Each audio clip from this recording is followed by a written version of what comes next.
Hi, Devora. It's good to see you. Hey, Leah, how are you? I definitely am glad that we broke it up into two, because that was a really good idea, Devora, because it is a mess. Yeah. Yes, it's a very big book. So, and I didn't realize that she was like this big smoker. Check out that cover. And I was thinking, like, why would they do that picture? And I was like, yeah, because that's like her, I guess. That's what she would do. So she wouldn't be afraid.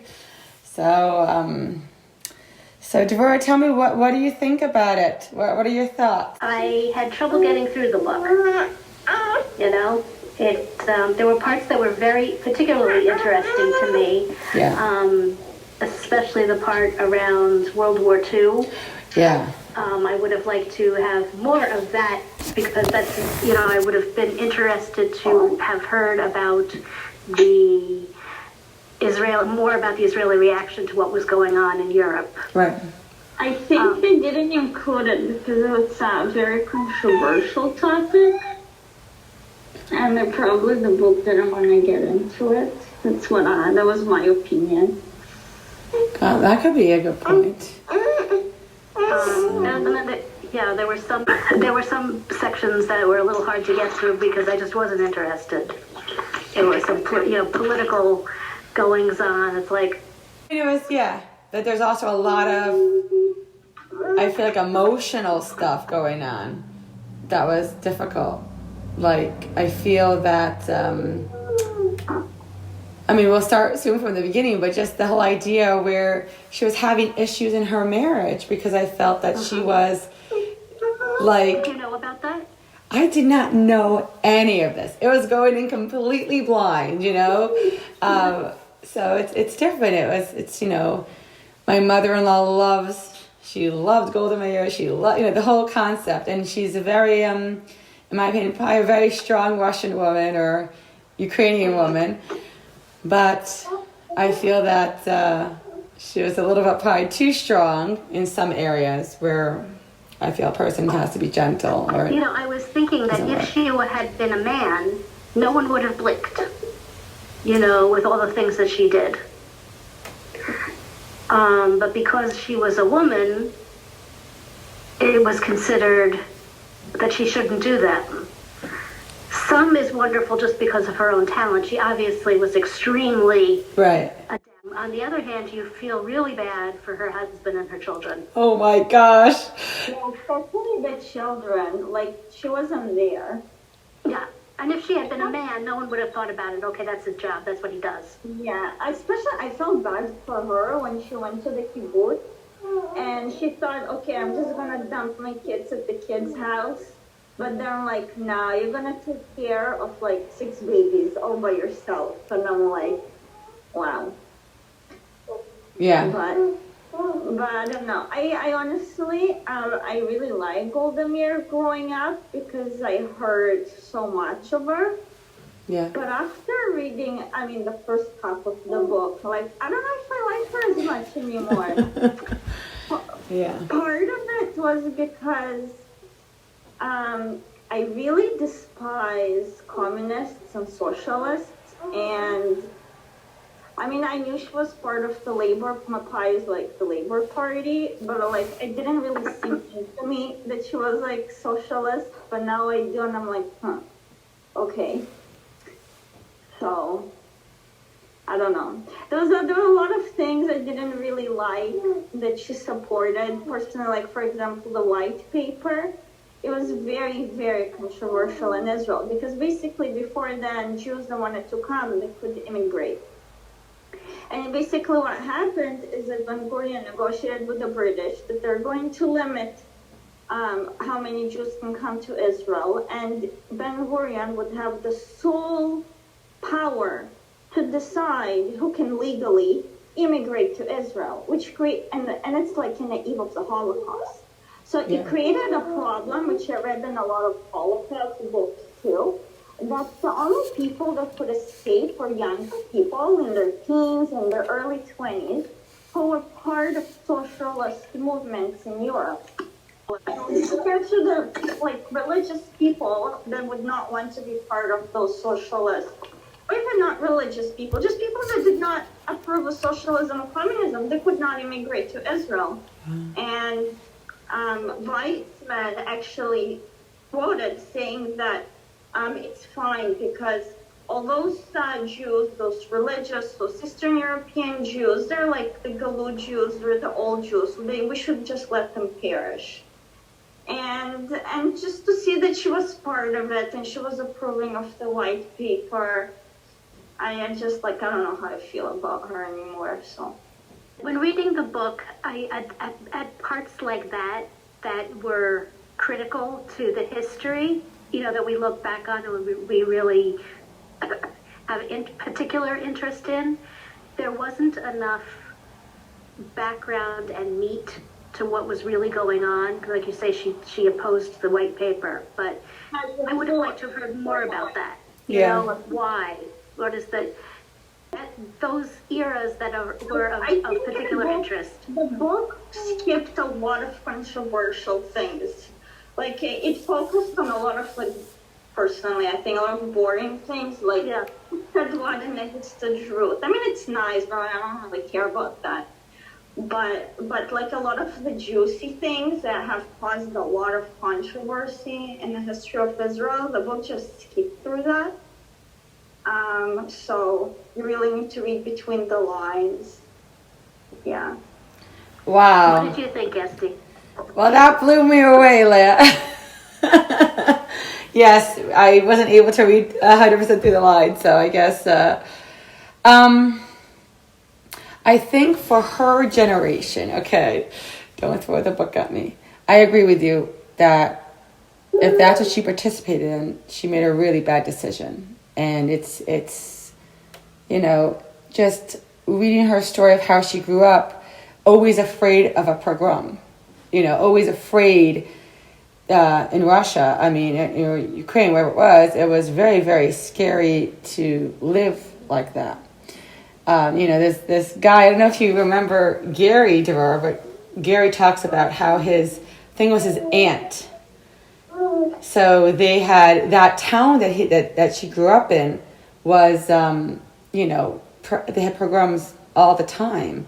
And the only way that they survived is because when they were hiding under this bed, they didn't get killed, where they either had swords or pitchforks. So it's definitely a very scary thing. So you would wonder why she wouldn't have more kindness about her. Just even someone, I guess we would all say, how would we run the country if we were a part of this group, I think all of us would be like, okay, everyone could come. What's the big deal? It's saving a life. It's so special to save a life. It's a whole future, a whole generation.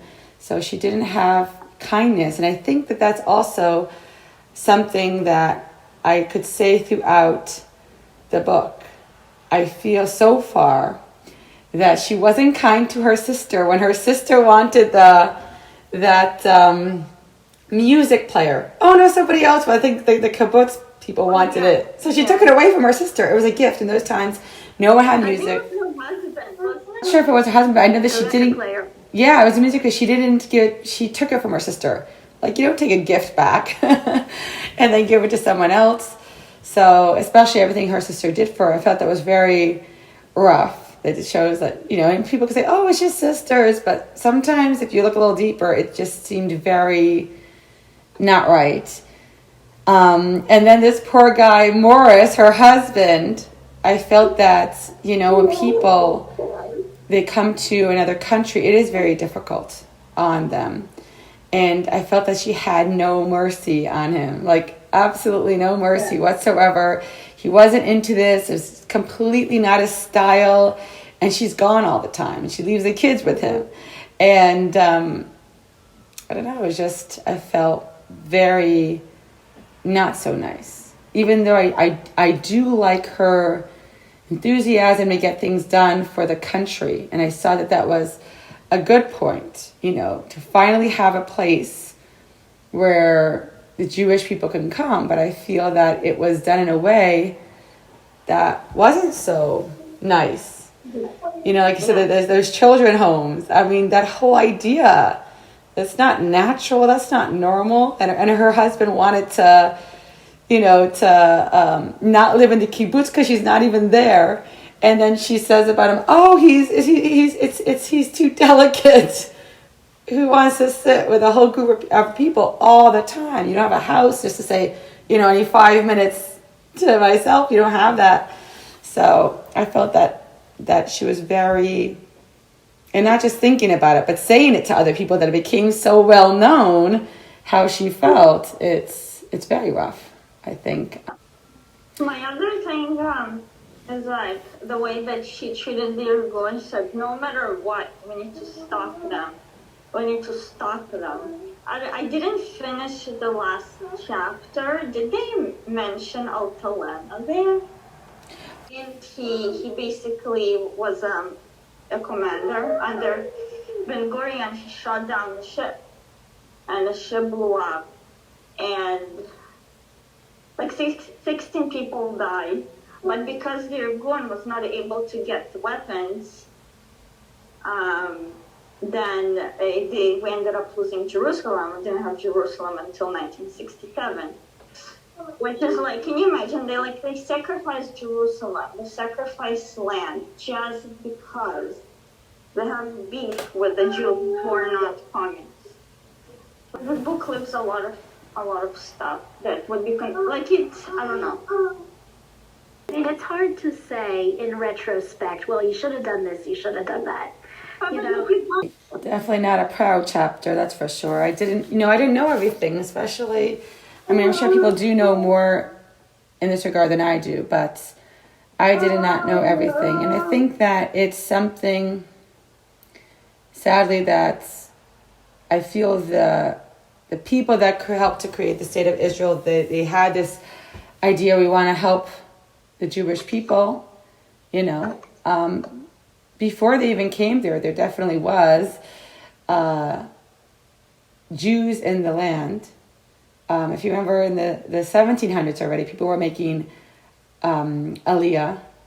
That was one of the reasons that the Alter Rebbe was Orthodox religious Jews. Yeah, there. I don't think everyone was Orthodox, but I think that there was Jews that were making Aliyah to try to build up the land. So, and that's one of the reasons why the Alter Rebbe was imprisoned, is because they said that, he's giving money to Turkey, but who again at the time owned. That's Alter. Does that mean old? Does that Yeah, that's Alter. Yep, the old Rebbe. Yeah. So it seemed to gloss over things. It was on the surface. Yeah. But it didn't get into. So. Yeah, it's a lot of information. I'm glad that Leah, that you know the background. That just blows my mind. So we can definitely go through the different quotes. If a person wants to, I didn't have an issue with her working full time and doing what you would consider a man's job, because, a lot of times behind the scene, I'm working from the house, have a home office. It's different for sure than traveling everywhere. But a lot of times I understand there's certain times that that's work and you have to work, and sometimes you try to work around the clock, and then once in a while maybe you just have to be completely not available. And she would do this obviously for a long time, and she felt that I felt if you were taking her approach to help the state of Israel, to help make this happen as she felt it, that to finally have a place. Even though I don't think she looked at Israel as the Holy Land, but more like a place for Jews to be safe. So it makes sense, I guess you could say, for her to do all of this traveling. But the point is, at what cost? At what cost? And maybe it didn't have to be so frequent. Maybe she could have took her husband with her sometimes. I don't know how it would work, but I'm saying in Israel, right after the Holocaust, so it's obviously after she had children, so it's the next generation having children after the Holocaust. In the kibbutzim, that was exactly what happened, because think about it, all the vast majority of the old people perished, people who survived were mostly young. They came to Israel. They didn't have aunts, uncles, parents, grandparents, and they get married to have a child. And there's no Google. There's no mommy and me classes, right? And there's no grandparents or parents to ask, well, what am I supposed to do with this? How do I take care of a child? How to swaddle a child? You don't know anything. And it created a situation where and then Israel was also a country where everybody had to work to build the country. And people didn't have time for the children, and people didn't know what to do with the children. So in the kibbutzim, everybody, like the second the woman comes back from the hospital after giving birth, she would just give away the child to the child house of the kibbutz. And the child would just be raised by a teacher. So all the children in the kibbutz were raised in the children's house. So the children that were raised by like somebody else in the kibbutz, and think about it, you don't have child-parent individual bonding. You don't get the clothes or the toys you want because it was socialist. Everybody got the same clothes, the same shoes, the same toys. Everything has to be shared. There's no individualism. So it was a very popular way of raising children in the kibbutzim up until the 70s. So it was 30 years of children were being raised without their parents. Children loved it. A lot of other children are absolutely traumatized by it. Yeah. It's interesting that the author is like, in a way, criticizing her over the way how she was absent, but after the Holocaust, it was like kind of standard in Israel of doing that. The parents are just going, they're working and doing their thing and seeing their kid for a couple hours a week. Yeah, well, I mean, also, but she didn't really come from the Holocaust. She was from, America. Yeah. So Oh, no, my point was that the author is criticizing her, but Right. the next generation, there was the norm. Whatever she did, it became the norm in Israel for 30 years. I don't find that interesting. I find that terrible. I find that terrible. I think that's really horrible. But I also can understand the author's perspective that it really, well, first of all, even if everyone else is doing it, it doesn't mean that it's right. I And agree with yeah, you. Yeah. and especially. Maybe next year we can read a book. We can recommend some books about just chilling rock in the kids' house. Hurts the children, hurts the family structure. So definitely, wow. But I definitely think that she was very cold as a mom. Yeah. Yeah, she was not. She was very cold. We got to put it in the context of the time in history. I'm not saying it was good, but it was what had to be done given the realities of the era. You know, if you're building Israel and you need all of the people to work the land, it's efficient to have all of the children in a children's house. I'm not saying it's good, but it's what was needed at the time.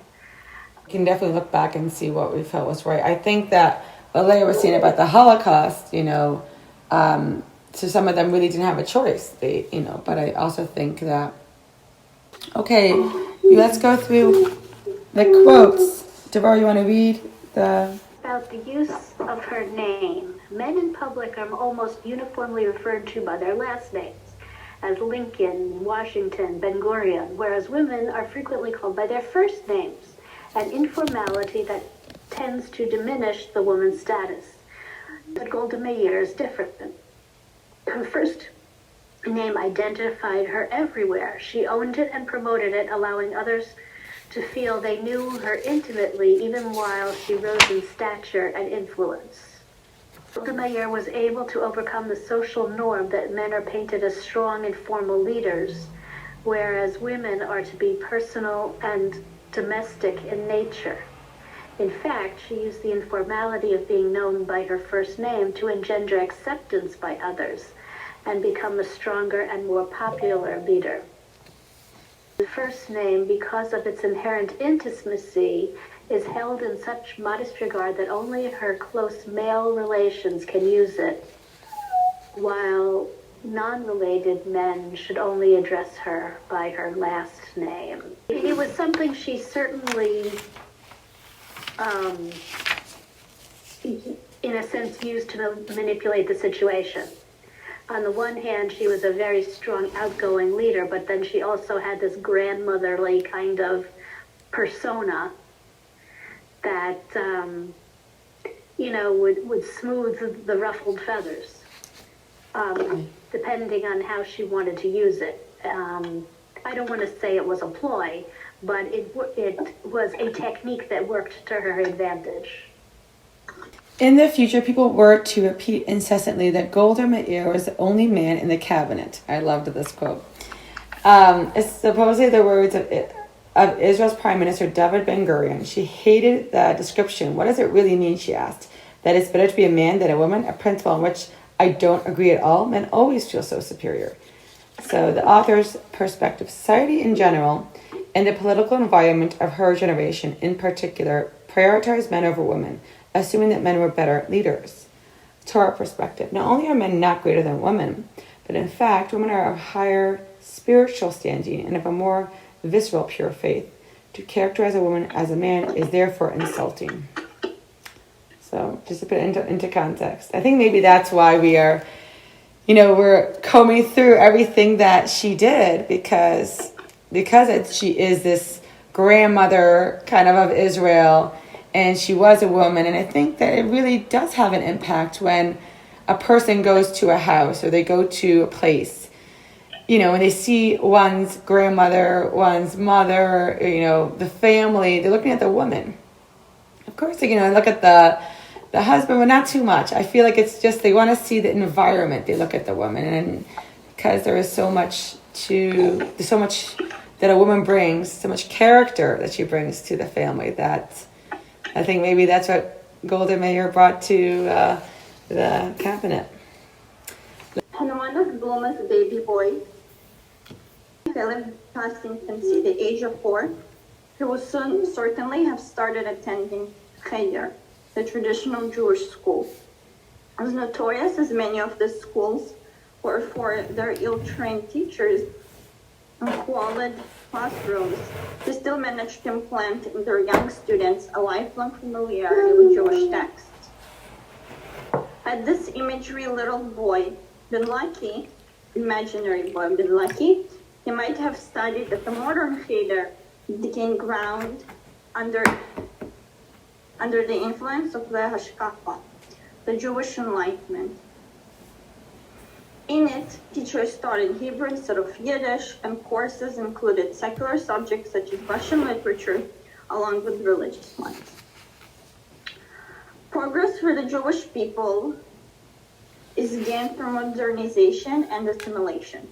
This is especially needed in education in order to establish the next generation as enlightened and secularly rooted.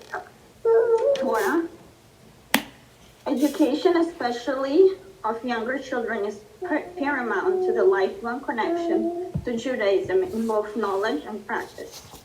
Throughout the generations, the enemies of the Jewish people have tried to use education as a foot and a door of destroying that connection and eventually erasing their Jewish identity.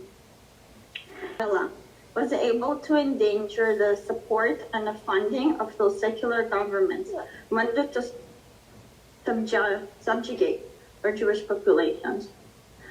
But didn't originally, when you read about religious Jews back in Spain, the Jewish education also included reading stars, reading the moon.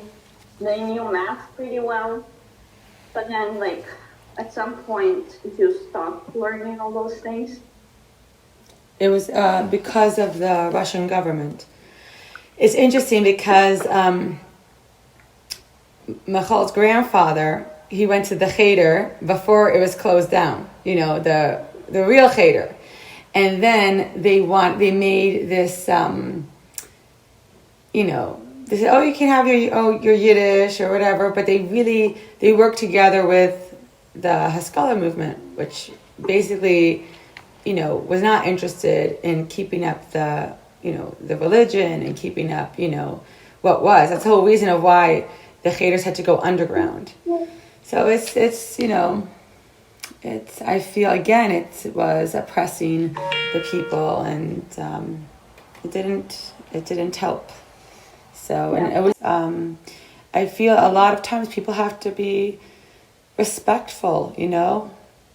I feel that there has to be that respect, you know. I don't know why they would do that. Maybe they just felt that if all of us are all just one type of Jew, then there won't be any more issues. But as we clearly see, even if you do nothing in Germany, what happened? You know, a lot of the people were not religious.